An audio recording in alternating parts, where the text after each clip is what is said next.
E abra sua Bíblia no Salmo 147. Salmo 147.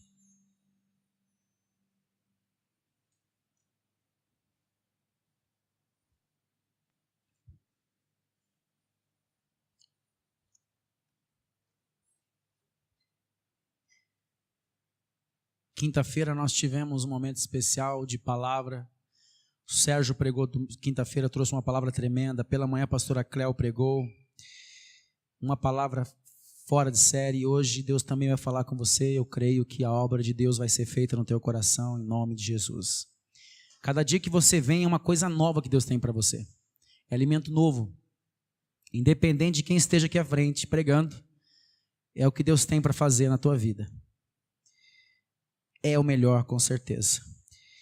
O Salmo 147, no versículo 10, diz assim: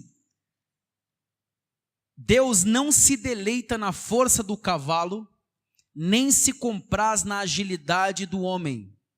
O Senhor se agrada dos que o temem e dos que esperam no seu constante amor. Verso 11 novamente. O Senhor se agrada daqueles que o temem e dos que esperam no seu constante amor. Pai, muito obrigado, Senhor. Obrigado pelo teu amor imensurável, Deus. Pela tua obra, Senhor Deus, que é perfeita, tremenda, saradora, renovadora, restauradora. E não nos permite, meu Pai, andar na escuridão, mas clareia cada passo do nosso caminho, Deus, para que nós tomemos decisões certas na vida. Meu Deus, em nome de Jesus eu te peço, Pai, fala conosco, fala. Tua voz se fazendo ouvir, Senhor, muda todas as coisas em nós. Por isso eu te peço, ó Deus, vem e faça notório o teu nome em nosso meio, para a glória do teu santo nome. Amém e graças a Deus. Segure sua Bíblia um pouquinho e levante tua voz comigo dizendo com toda a força o teu ser, diga: esta é a minha Bíblia. Eu sou o que ela diz que eu sou, eu tenho o que ela diz que eu tenho, eu posso fazer o que ela diz que eu posso fazer. Meu coração está preparado, minha mente alerta para receber a inerrante, indestrutível e poderosa palavra de Deus. Eu nunca mais serei o mesmo a partir de hoje, em nome de Jesus. Tome seu assento, por favor, pode se assentar. O tema desta mensagem é uma pergunta. E toda pergunta, ela tem uma grande importância, porque toda pergunta nos leva a reflexões. Sejam elas mais simples, sejam mais profundas, mas a pergunta, ela sempre levará a pessoa a refletir e analisar a razão pela qual essa pergunta está sendo feita. E o texto que nós lemos aqui responde essa pergunta. Mas não somente responder essa pergunta, é importante nós entendermos o que acontece no Salmo 147 e o que Deus de fato tem para nos ensinar nesse contexto com esta palavra. Eu acredito sem dúvida que é Deus quem nos dá toda espécie de habilidade, de agilidade em determinadas áreas de conhecimento, em determinadas áreas que nós temos muito bem desenvolvidas em nós, ou está de alguma forma em desenvolvimento. Pense quantas coisas lindas muitas pessoas não são capazes de fazer, inclusive você. Pense quantas habilidades você tem, talvez sejam poucas, talvez sejam muitas, algumas, não sei, mas alguma habilidade você tem. E eu digo para você, sem nenhum medo de errar, que essa habilidade, ela foi dada por Deus a você. Quando você foi projetado por Deus, Deus tinha um propósito nesta habilidade. Algumas pessoas têm uma habilidade de desenhar muito bem, outras pessoas têm a habilidade de cantar, de tocar, de dar discursos em público, outras pessoas têm a habilidade de ensinar, algumas pessoas têm a habilidade de compor e tantas outras coisas, de criar e tantas outras coisas que eu poderia dizer. Mas dentre essas que eu enumerei, existem uma gama enorme de muitas outras que provavelmente se encaixam na tua realidade. Deus é quem deu essa habilidade para você por alguma razão. Deus é quem deu isso para você por alguma razão, e Deus quer usar isso para Ele, mas também em teu favor. O Salmo de número 147 fala sobre a onipotência de Deus. Por que eu falei sobre habilidade? Porque no versículo que nós lemos ali, o 10, ele diz que essa habilidade não é o que mais toca o coração de Deus. É por isso que eu estou dizendo isso. No versículo de número 10 que nós lemos, do Salmo 147, ele diz assim, ó: Deus não se deleita na força do cavalo, nem se compraz na agilidade do homem. Ainda que ele mesmo tenha dado por algum propósito, isso não é a razão primordial pela qual Deus tem algum tipo de agrado em relação ao homem. Ele deu, e ele não se arrepende disso. Isso eu te garanto. Deus não se arrepende das coisas que ele nos dá. Se fosse assim, Deus eliminaria muitas pessoas, eliminaria da face da terra muitas pessoas que usam de maneira deturpada o talento que Deus deu a eles. Há pessoas que têm um talento maravilhoso para o teatro, por exemplo. Há um talento maravilhoso que algumas pessoas têm para atuações, como atores, um exemplo. Mas muitos estão usando esse tipo de talento, estão até sendo premiados com isso, para desvirtuarem o caminho em muitas das suas decisões e fazerem tantas coisas que não é nem cabível falar aqui. Mas de alguma forma Deus deu a essas pessoas e Deus desiste delas? Não. Deus se arrependeu? Não acredito, irmãos. Ele não se arrependeu, ele deu, mas a decisão que nós tomamos diante da agilidade e da habilidade que nós temos será o elemento definidor do nosso futuro. É justamente a decisão que nós tomamos, porque nós temos que entender que aquilo que faz Deus se sentir satisfeito não é a habilidade propriamente dita que Ele nos deu, mas é a forma, melhor dizendo, com que nós estamos usando esta habilidade. Mas esta habilidade, esta agilidade que Deus deu para você, se não estiver enquadrado dentro de dois princípios que nós vamos falar aqui hoje, não vale nem a pena você manter executando esta habilidade, até porque você não estará de maneira alguma fazendo alguma coisa que seja espiritualmente produtiva. E Deus não espera isso de você, pelo contrário. Deus espera que a habilidade que Ele te deu tenha uma função produtiva no reino dEle.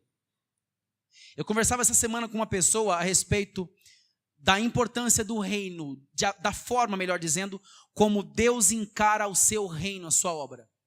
Eu acredito piamente que quando alguma coisa está impedindo a obra de Deus de dar continuidade, Deus entra com providência. Sempre. Sem exceção, eu creio nisso. Deus entra com uma providência, porque o mais importante para Deus é a execução do seu reino, da sua obra, as almas sendo salvas, as pessoas vindo ao conhecimento do Evangelho de Cristo. Essa é a base primordial da mentalidade de Deus em relação ao Evangelho e ao reino dele. Jesus, quando chegou, irmãos, discursando sobre aquilo que Deus havia enviado ele para fazer, ele dizia: arrependei-vos e crede no Evangelho, e creio nas boas novas, arrependei-vos. E Jesus, quando vai trazendo essas boas novas ao povo, ele estava nada mais, nada menos do que mostrando para o povo, trazendo para o povo o que Deus ele caracteriza como a coisa mais importante aqui nesta terra, que é o reino de Deus. Jesus disse: o reino de Deus é chegado a vós, o reino de Deus é chegado a vocês. E junto com isso, Deus dá a nós muitas capacidades, capacitações, habilidades e muitas coisas para que nós possamos executar da melhor forma possível o que está nas nossas mãos para nós fazermos. Salmo 147 fala sobre a onipotência de Deus. Tanto é que no enunciado, no subtítulo do Salmo, o nome na minha tradução é Hino ao Onipotente. A palavra onipotente é o mesmo que todo-poderoso. Isso, irmãos, sem nenhuma restrição.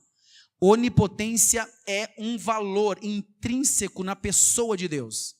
Deus tem a onipotência, onisciência, onipresença como valores inerentes à sua pessoa. Ele pode estar em todos os lugares ao mesmo tempo, ele é todo poderoso e ele sabe de todas as coisas, tanto as do passado quanto as do presente e assim também como as do futuro, todas as coisas. E o Salmo de número 147, ele engloba a ideia da onipotência de Deus, depois de expor as características tremendas de Deus. Como? Olha só as características que nós encontramos aqui. E depois nós vamos falar sobre os 2 pontos importantes que é a base da mensagem. Quais são as características de Deus como Deus onipotente? Primeiro, no versículo 3 ele diz que Deus sara os quebrantados e liga-lhes as feridas. A palavra quebrantamento aqui é aquele que reconhece quem é e entende a posição que está, e entende a sua pequenez, a sua fragilidade.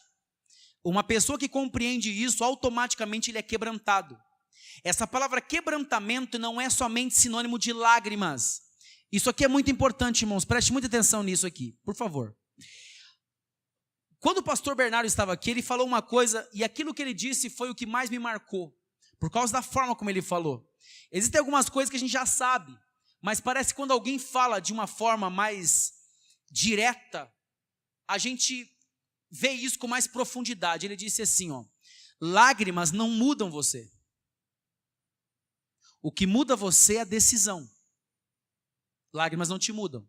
Você já percebeu quantas vezes você talvez já chorou pelo mesmo erro que você cometeu e você cometeu o erro de novo? Já percebeu isso, não? Você chorou por aquele erro. Meu Deus, que eu fui fazer isso de novo. Meu Deus, não acredito nisso. De repente você estava fazendo a mesma coisa de novo. Porque a lágrima não muda ninguém.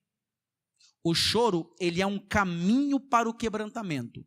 E o quebrantamento real, ele vem junto com decisões. Quem está entendendo, diga amém, irmãos. Amém? Ele vem junto com decisões sérias. Você toma uma decisão sobre a sua vida. Você toma uma decisão sobre a sua saúde espiritual em andar mais com Deus. Você pode chorar o dia inteiro, orando, orando, orando. Se você não decidir na sua vida a respeito do que você vai fazer com a sua própria vida em relação a Deus, ela não vai mudar. Ela vai continuar no mesmo lugar, do mesmo jeito. Mas quando nós fazemos uso muitas vezes até das lágrimas, mas das lágrimas para tomar decisões sérias, então com certeza haverá mudanças tremendas e muito significativas na nossa vida. Pode ter certeza disso, não tenha dúvida alguma disso. As lágrimas não nos transformam, mas o quebrantamento sim. Porque o quebrantamento vem junto com uma decisão. Uma decisão. Eu me lembro, no meu tempo de jovem, eu ainda sou jovem, irmãos, eu era um pouquinho mais novo. No tempo que eu era um pouco mais jovem, eu lembro que quantos jovens daquela época, e eu lembro que uma vez até ouvi o pastor Luiz Carlos falando sobre isso, me chamou a atenção porque eu percebi que a minha realidade é mais ou menos a mesma. E daquela época, eu não acredito que nem 5% daqueles jovens que estavam na igreja, que vinham até a frente, que choravam muito, e até falavam em línguas de vez em quando. Eu creio que nem 5% nem 10% daqueles jovens hoje estão na igreja. Às vezes eu encontro um ou outro por aí, e eu fico assustado às vezes até com a forma como essas pessoas estão vivendo. Longe de Deus e não estão preocupadas com Deus. Porque a lágrima não muda a pessoa. O que muda é a decisão que parte de um quebrantamento real, de dizer, eu realmente vou fazer isso. E você quer perceber quando você realmente tomou a decisão de mudança? Quando você se encontra diante de uma situação que você tem que decidir o que você vai fazer da sua vida. Naquele momento você realmente vai saber se você decidiu andar com Deus ou não. Por isso que as tentações são tão importantes, irmãos, para o nosso crescimento. O assunto não é esse, em suma, mas eu só abri um espaço aqui, e aspas, e fecho aspas, para comentar sobre o quebrantamento do qual o Senhor está falando. Ele sara os quebrantados, é uma promessa de Deus. E Ele liga as suas feridas. No versículo 4 diz assim, que Ele chama cada estrela pelo seu nome. Existe maior onipotência que essa? Não. Hoje, não se sabe a quantidade de estrelas que existe no universo. É bem provável, irmãos, que eles nunca cheguem a um consenso sobre isso. Até porque o universo não tem fim. Nem dá para pensar muito nisso, né? Não dá. Pensar que o universo não tem fim é uma coisa absurda à nossa mente limitada, humana. Mas ele é capaz de chamar cada estrela pelo nome. Ele chama as estrelas pelo seu nome. No versículo de número 6, ele diz que Deus eleva os humildes e abate os ímpios. A palavra ímpio aqui não é somente as pessoas que não conhecem a Deus, são as pessoas que andam contra Deus. Eu me preocupo muitas vezes com pessoas que se levantam contra homens de Deus. Quando uma pessoa se levanta contra um homem de Deus, ele não está se levantando contra a pessoa, ele está se levantando contra Deus. E muitas vezes as consequências são muito drásticas, são terríveis. O texto diz que Deus eleva os humildes. Essa base bíblica é confirmada na carta de Pedro, quando ele diz assim, que o Senhor exalta os humildes e abate os soberbos, ou melhor, ele resiste os soberbos, mas ele dá graça aos humildes. Versículo de número 9, diz que Deus dá sustento aos animais, ele dá alimento. E no texto que nós estamos lendo aqui, depois que passa o verso de número 10 e o verso 11, ele continua enaltecendo a soberania e a onipotência de Deus. Mas o que me chama a atenção aqui é que ele para no versículo 10 para chamar a atenção do leitor dizendo, olha aqui, Deus não está sentindo prazer na força do cavalo, porque era o que se usava em guerra, tá? O cavalo era um instrumento importantíssimo na guerra. Deus não se compraz dos cavalos fortes, bem potencializados para a guerra, e nem muito menos da agilidade do homem. Deus se agrada daqueles que o temem e dos que esperam no seu constante amor. É isso que agrada a Deus. Ele para, faz esse comentáriozinho e depois continua falando aquilo que ele estava falando anteriormente. Leia o texto e preste atenção. O quão importante é essa pausa que ele está fazendo. Ele simplesmente para e apresenta duas coisas que agradam a Deus. Quais são? Diga comigo assim, ó, para nós termos uma interatividade aqui. Diga assim, ó, os que o temem e os que esperam no seu amor constante. As duas considerações que eu quero fazer são as seguintes. Primeiro, o temor é o reconhecimento de quem realmente nós somos. O temor é você entender a sua realidade humana, frágil e vulnerável. Isso é temor. É você ter um reconhecimento das suas potencialidades, claro que sim, você precisa reconhecer também, senão você não cresce, você não desponta na vida, mas mais do que reconhecer as suas habilidades e potencialidades, você entende a tua localização no contexto de Deus, o quão frágil você é. Qualquer desvio que aconteça em um órgão do seu corpo, de executar a sua verdadeira função, pode ser fatal para você em menos de 24 horas. Você já parou para pensar na tua fragilidade? Se você nunca parou para pensar nisso, é um importante ponto de reflexão para você.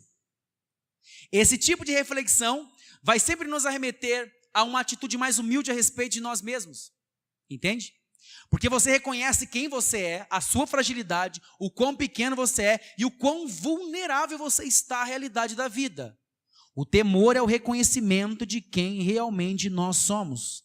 Neste ponto de reconhecimento, nós vamos confiando cada vez menos na nossa própria habilidade e aumentamos o nível de confiança em Deus. Entende isso? Você confia cada vez menos na sua própria habilidade e você vai aumentando o nível de confiança em Deus. É só nesse momento que nós seremos totalmente capazes de fazer uso da melhor maneira possível da habilidade que Deus nos deu, para honrarmos a Deus e também para sermos abençoados. Conheço pessoas que são grandes empreendedores. Isso é habilidade, irmãos. Não é todo mundo que nasceu para ser grande empreendedor, não. Pessoas que você coloca algo na mão dele e ele consegue construir algo muito grande em tempo recorde. Porque ele é empreendedor. Ele tem essa habilidade. Só que se uma habilidade dessa não é usada para a glória de Deus, é bem provável que essa casa esteja sendo construída na areia, e há um grande risco nisso. Quando há um reconhecimento no temor, irmãos, no temor, reconhecimento de quem nós somos, nós vamos confiar nele. e as nossas habilidades serão usadas para a glória dele.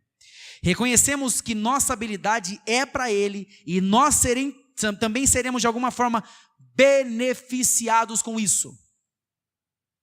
Você já parou para pensar na bondade de Deus?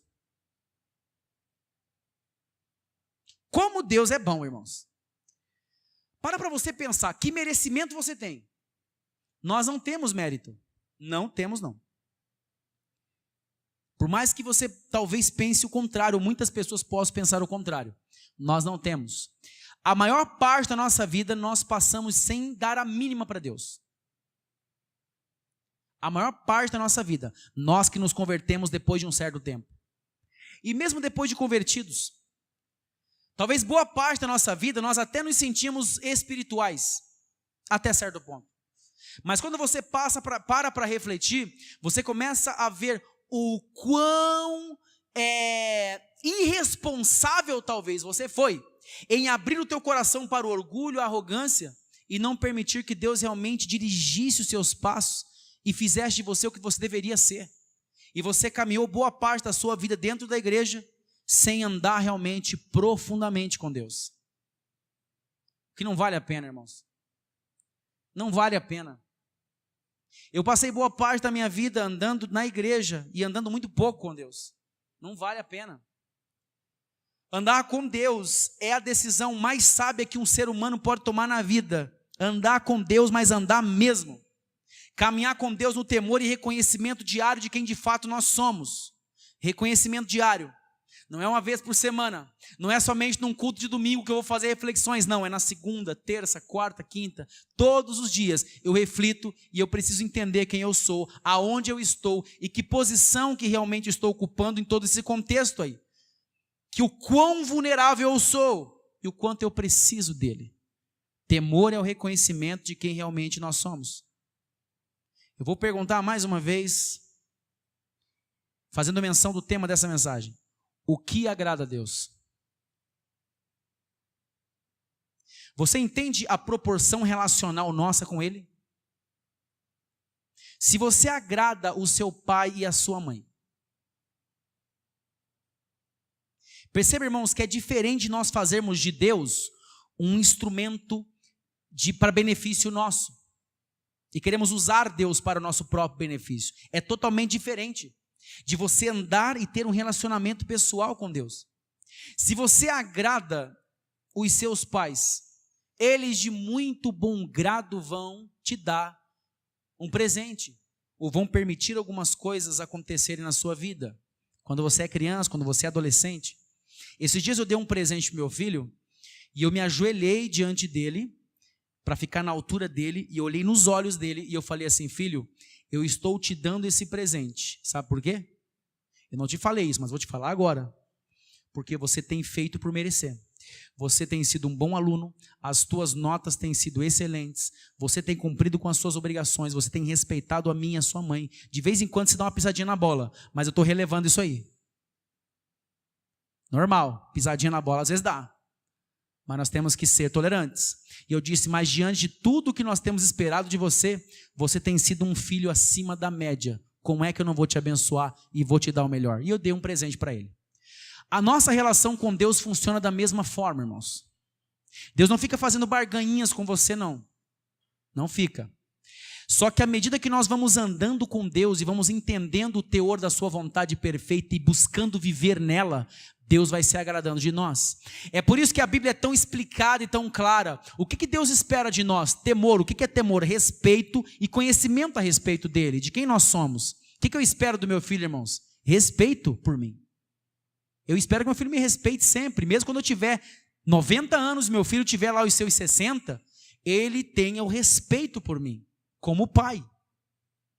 E a segunda coisa, do qual o Senhor se refere, está ainda no versículo 11, dos que esperam no seu constante amor. Esperar no constante amor de Deus é confiar em Deus e ter absoluta certeza de que Ele não erra. De que Deus não vai cometer um erro. Você ficaria muito chateado Se o teu filho pequeno, você falasse 10.000 vezes para ele: filho, pode vir até aqui. Digamos que teu filho esteja a uma distância de 10 metros de você, e nesse espaço de 10 metros não haja nenhum risco sendo oferecido para ele. E você diz: filho, vem, pode vir até mim. E o seu filho: não, pai, não vou não. Eu estou com medo. Está com medo do quê? Eu estou com medo, não vou não. Como você se sentiria? Triste e ficaria brabo, provavelmente. Porque você ia dizer: filho, você não confia em mim não, rapaz? Vem logo. Você está vendo que eu estou te chamando, é porque você pode confiar. E essa reação que nós temos é simplesmente porque nós esperamos que os nossos filhos, pequenos principalmente, confiem no que nós estamos dizendo. Com Deus a dinâmica é a mesma. Deus quer que você confie naquilo que Ele está mostrando para você, na promessa que Ele já deu para você. Deus se agrada daqueles que o temem e daqueles que esperam no seu constante amor. A palavra esperar aqui é manter-se num determinado lugar até o momento certo. É você esperar realmente, mas não esperar de qualquer jeito. Esperar sabendo que tudo que está acontecendo ao teu redor, há um propósito claro e específico de Deus sobre a sua vida, e é o reflexo do amor dele por você. Mas é um problema, Ricardo. É o amor de Deus cuidando de você. Mas não foi resolvido ainda. O amor de Deus continua trabalhando em teu favor. Quantos creem nisso, irmãos? Continua trabalhando, você crê nisso? O amor de Deus continua agindo em seu favor.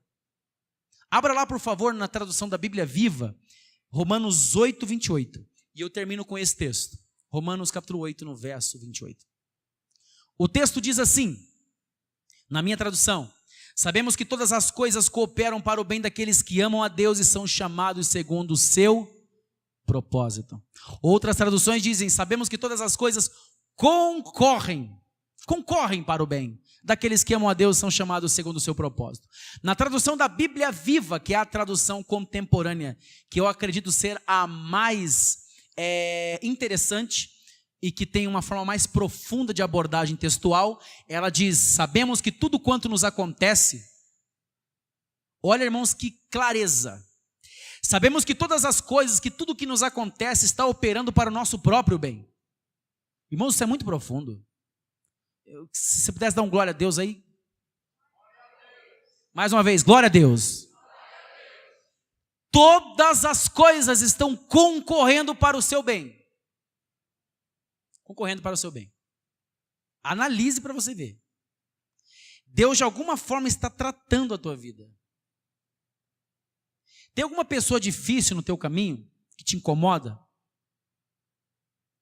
Quando você ficar incomodado, corre para Romanos 8, 28.